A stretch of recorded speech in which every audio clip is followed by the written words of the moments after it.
Suasana malam di koridor rumah sakit terasa begitu dingin dan mencekam. Gatan bersandar pada dinding lorong yang putih pucat, meremas lembar hasil ronsen adiknya dengan tangan yang gemetar. Kalimat dokter beberapa menit lalu masih terngiang jelas di kepalanya, menghantam seluruh logika kedokteran yang selama ini ia pelajari di bangku kuliah. Nabila, adik perempuan yang sangat ia sayangi, mengalami fraktur parah di tulang punggung dan kaki kirinya, serta putus urat saraf yang membuatnya terancam lumpuh seumur hidup. Biaya operasi yang melambung, tinggi menjadi tembok besar yang meruntuhkan harapannya, membuat beasiswa yang ia miliki saat ini terasa sama sekali tidak ada artinya. Di sudut lorong yang remang, Riko, adik bungsunya, duduk meringkuk di atas kursi besi dengan pandangan kosong yang dipenuhi ketakutan. Riko terus menatap ke arah ventilasi udara dan celah-celah gelap di ujung koridor, merasa ada sesuatu yang tidak beres sejak mereka tiba di tempat itu. Dengan suara berbisik dan napas yang memburu, anak kecil itu menarik ujung baju Gatan, mengaku melihat sesosok makhluk kerdil, berkulit legam dengan rambut panjang, menjuntai yang terus mengawasi kamar rawat Nabila. Gatan mencoba menenangkan adiknya, menganggap hal itu hanyalah manifestasi dari rasa trauma dan kelelahan setelah menyaksikan kecelakaan tragis yang menimpa kakak mereka. Ketegangan di rumah sakit semakin memuncak ketika Ibu Rina datang dengan langkah tergesa-gesa dan wajah yang mengeras tanpa empati.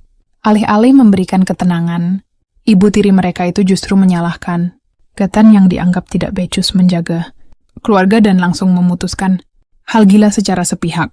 Tanpa memedulikan argumen medis Gatan, Ibu Rina memaksa untuk menghentikan seluruh perawatan rumah sakit dan membawa Nabila pulang ke kampung halaman leluhurnya.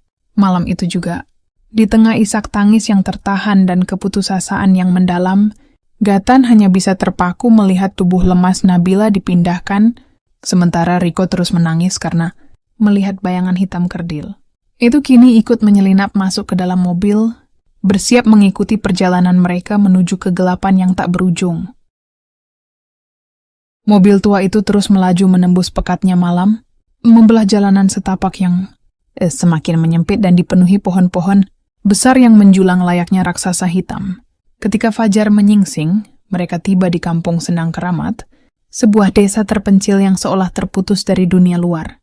Suasana di sana teramat sunyi, tanpa aliran listrik maupun jaringan telepon, dan hampir di setiap sudut. Sejauh mata memandang hanya ada deretan batu nisan tua yang berlumut. Kedatangan mereka disambut oleh sang kakek dengan tatapan dingin dan tanpa senyuman, yang langsung memperingatkan Gatan dan Riko untuk tidak sekali-kali mendekati area sumur tua di belakang rumah jika masih sayang dengan nyawa mereka. Keanehan yang di luar nalar medis segera terjadi pada keesokan paginya. Gatan, yang baru saja terbangun, terperanjat setengah mati saat melihat Nabila sudah berdiri tegak di ambang pintu kamar sambil tersenyum lebar. Secara medis mustahil bagi seseorang dengan saraf tulang belakang yang putus untuk bisa berjalan kembali, hanya dalam waktu 1 malam tanpa operasi. Namun kegembiraan Ibu Rina yang tampak meluap-luap membuat Gatan terpaksa memendam semua kecurigaan dan pertanyaan besarnya. Gatan mencoba memeriksa refleks kaki adiknya secara diam-diam, tetapi ia justru mendapati kulit Nabila terasa sangat dingin, sedingin es, dengan sorot mata yang mendadak kosong dan asing.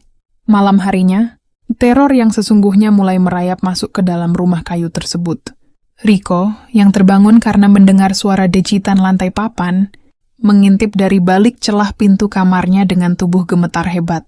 Di bawah temaram cahaya lentera minyak, ia melihat Nabila sedang berjalan ke arah dapur dengan posisi tubuh yang sangat tidak wajar, menekuk patah ke belakang, seolah-olah otot dan tulangnya sedang digerakkan secara paksa oleh benang-benang gaib. Ketika makhluk kerdil berambut panjang yang tempo hari di rumah sakit tiba-tiba muncul dari balik punggung Nabila dan menoleh ke arahnya, Riko menjerit histeris hingga tak sadarkan diri, menandai awal dari petaka yang perlahan mulai menelan keluarga mereka. Jeritan histeris Riko di malam buta itu seketika lenyap, digantikan oleh keheningan yang jauh lebih mencekam.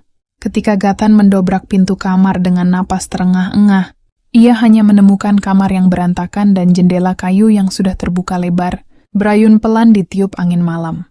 Riko telah hilang tanpa jejak. Panik dan amarah bercampur menjadi satu membuat Gatan nekat berlari keluar rumah, menerobos kabut tebal yang menyelimuti jalanan kampung yang mati, mengabaikan teriakan Ibu Rina yang melarangnya pergi. Di tengah keputusasaan mencari adiknya, Gatan melihat sesosok pria paruh, bayak yang sedang berdiri, tenang di dekat deretan kuburan tua, memegang sebuah tasbih kayu di tangannya. Pria itu adalah Pak Lukman, satu-satunya warga yang sudi berbicara dengan orang asing di desa terkutuk tersebut.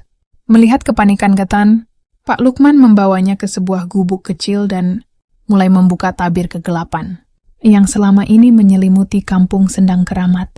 Dengan suara berat dan penuh penyesalan, Pak Lukman menjelaskan bahwa kesembuhan ajaib Nabila sama sekali bukan mukjizat, melainkan kutukan ilmu hitam yang sangat keji. Makhluk kerdil berambut panjang yang dilihat oleh Riko adalah Jenglot, sebuah perantara gaib milik dukun besar bernama Kisah Hasra yang sengaja dikirim untuk menandai korban baru. Dunia Gatan seakan runtuh.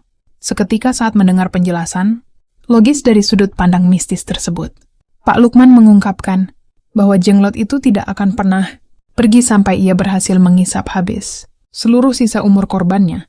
Hilangnya Riko adalah pertanda bahwa ritual penukaran nyawa telah dimulai, di mana jiwa Nabila perlahan-lahan digantikan oleh entitas gaib agar pemilik ilmu hitam itu bisa hidup abadi. Gatan kini menyadari bahwa musuh yang ia hadapi bukanlah penyakit yang bisa disembuhkan dengan pisau bedah atau obat-obatan, melainkan sebuah perjanjian darah kuno yang harus dihancurkan sebelum fajar menyembul. Kemarahan Gatan membubung tinggi hingga ke ubun-ubun begitu ia melangkah kembali ke dalam rumah kayu sang kakek. Di ruang tengah yang remang-remang, ia menemukan Ibu Rina sedang bersimpuh di depan sebuah altar, kecil dengan wajah yang pucat pasi dan dipenuhi ketakutan. Gatan langsung mencengkeram lengan ibu tirinya itu, menuntut jawaban atas hilangnya Riko dan konspirasi gila yang melibatkan Nabila.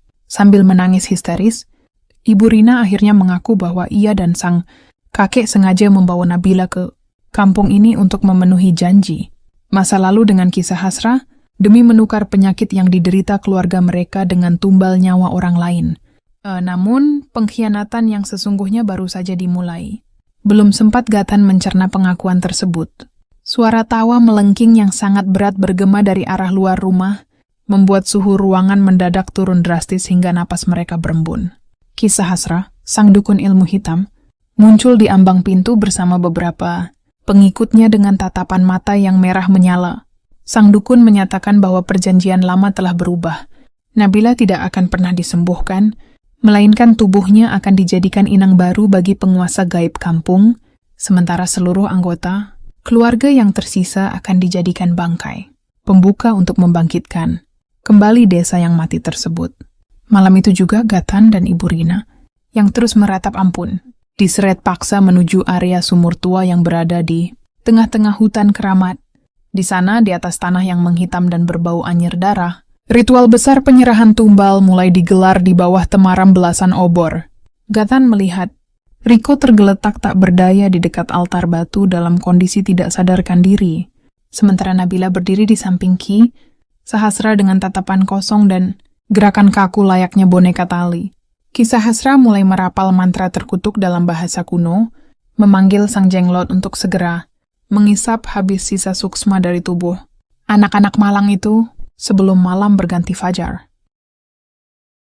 Mantra kuno yang dirapal Kisah Hasra bergema memecah keheningan hutan, membuat kobaran api obor meliuk-liuk, liar seiring dengan menguatnya hawa mistis yang mencekam. Di tengah keputusasaan yang memuncak, Gatan mencoba meronta sekuat tenaga, namun cengkeraman para pengikut dukun itu teramat kuat mengunci kedua tangannya. Tepat ketika Kisah Hasra mengangkat bilah keris pusaka untuk merampungkan ritual penyerahan jiwa, sebuah lantunan ayat suci Al-Quran berkumandang lantang dari balik semak-semak. Pak Lukman muncul melangkah tegap ke dalam lingkaran ritual, memecah fokus mantra ilmu hitam dengan kalimah Allah yang terus ia rapal tanpa rasa takut. Goncangan gaib itu membuat para pengikut Kisah Hasra mengerang kesakitan sambil menutup telinga mereka, memberi celah bagi Gatan untuk melepaskan diri. Tanpa membuang waktu, Gatan berlari menerjang Kisah Hasra, merebut kotak kayu tempat bersemayamnya Jenglot yang terletak di atas altar batu. Menggunakan seluruh sisa tenaga dan keberaniannya, Gatan menghempaskan kotak keramat itu ke permukaan. Batu hingga hancur berkeping-keping. Lengkingan suara gaib yang teramat memekakkan telinga, terdengar menyayat malam saat makhluk kerdil di dalamnya ikut hancur, membalikkan seluruh kutukan dan energi hitam langsung ke tubuh. Kisah hasra yang seketika ambruk bersimbah darah. Seiring dengan runtuhnya kekuatan sihir di kampung Sendang Keramat, kegelapan yang pekat perlahan memudar digantikan oleh bias fajar yang mulai menyembul di ufuk timur. Nabila mendadak lunglai dan terjatuh, namun kali ini sorot matanya telah kembali jernih meski tubuhnya kembali lemas. Beberapa bulan kemudian di rumah sakit kota, suasana haru menyelimuti kamar rawat yang bersih. Gatan tersenyum lega mendampingi Nabila yang sedang menjalani terapi fisik untuk memulihkan kakinya secara medis, didampingi Riko yang kini bisa tertawa lepas tanpa lagi dibayangi ketakutan, tanda bahwa mereka telah benar-benar merdeka dari belenggu kesyirikan yang hampir merenggut nyawa mereka.